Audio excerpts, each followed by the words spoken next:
So Mary, that third act in the end came off quite well. No rave reviews, but no slating from the critics either. I think that may go on tour with us this year. Yes, Steve, it all got sorted in the end, even though it seemed quite confusing at first. Anyway, today, the writers want us to look at their initial work on the next play, working title, The Pot. They want to hear it externally. The Pot with the Hole in It. I believe it was originally a very old story, and they are trying to update it for the modern audience, make it more relevant. From the mists of time then hey and up to the present day, Diogenes would be proud. At least the mists of 1576 when the first theatre stood on this site. And I think that is why they want to deal with it. It has something to do with the area, and I think even that time. I wonder then if the story may directly relate in some way to that theatre, and maybe it even has witches dancing around the pot. Dark dealings in the shadows and gruesome retribution. It is getting close to that time of the year, and they may be planning a special production, new costumes and matinees.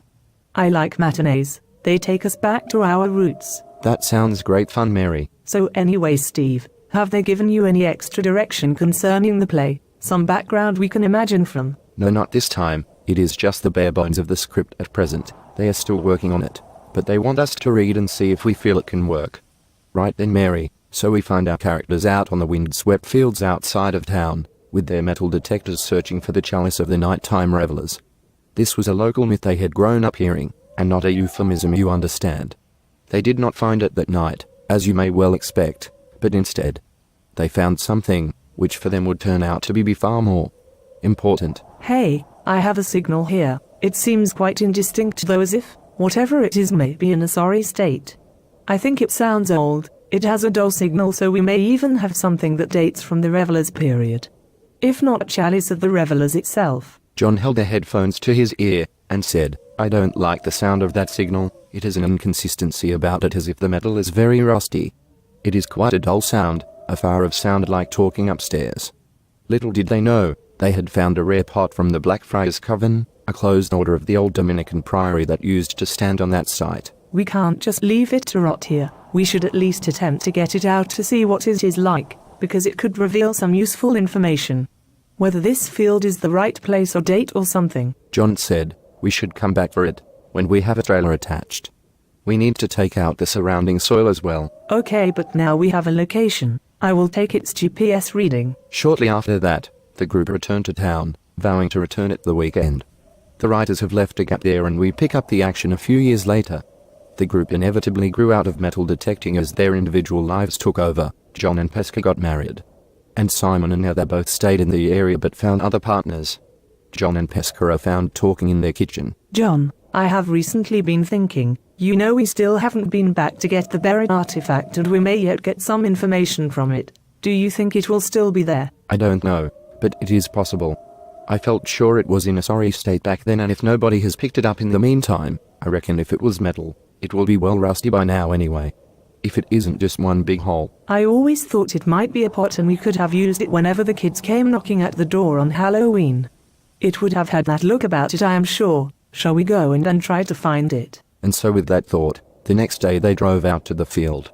The layout of the field had changed due to the expansion of housing in the area, but there was still a field, and even more promising too, the area where they had found the item had not been built upon, because of the ancient tree. Look, John, there is the old tree. The artifact was near that tree. I think we may be in luck. GPS should be able to guide us from the tree. It is just possible, said John, and so quickly but not with indecent haste, they went over to the old tree.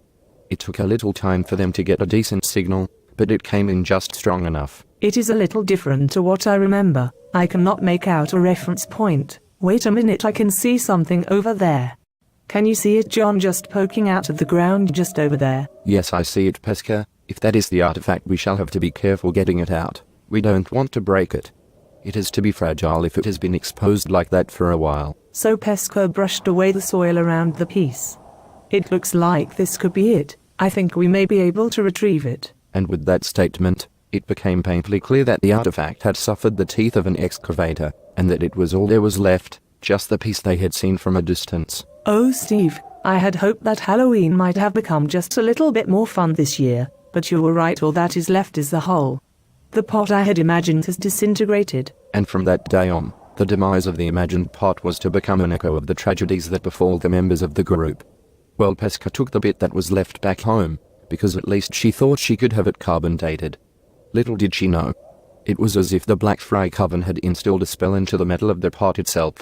She later showed it to their old friends and unwittingly condemned them as well. Interesting, Steve. Obviously the play needs to be plotted out in dialogue for all the players and with stage direction, but I felt as if the writers were trying to tell us something. Crikey Mary, it's a whole bloody documentary. The thing is just riddled with references. The field, the pot, the coven, the tree. They are not just trying to tell us something. It sounds like a research project. It would make a good Halloween yarn, though. I got some spooky feelings just reading it. As if someone was listening, Steve. And like, I was walking over a bridge, a foreboding bridge, Steve, into a dark destiny.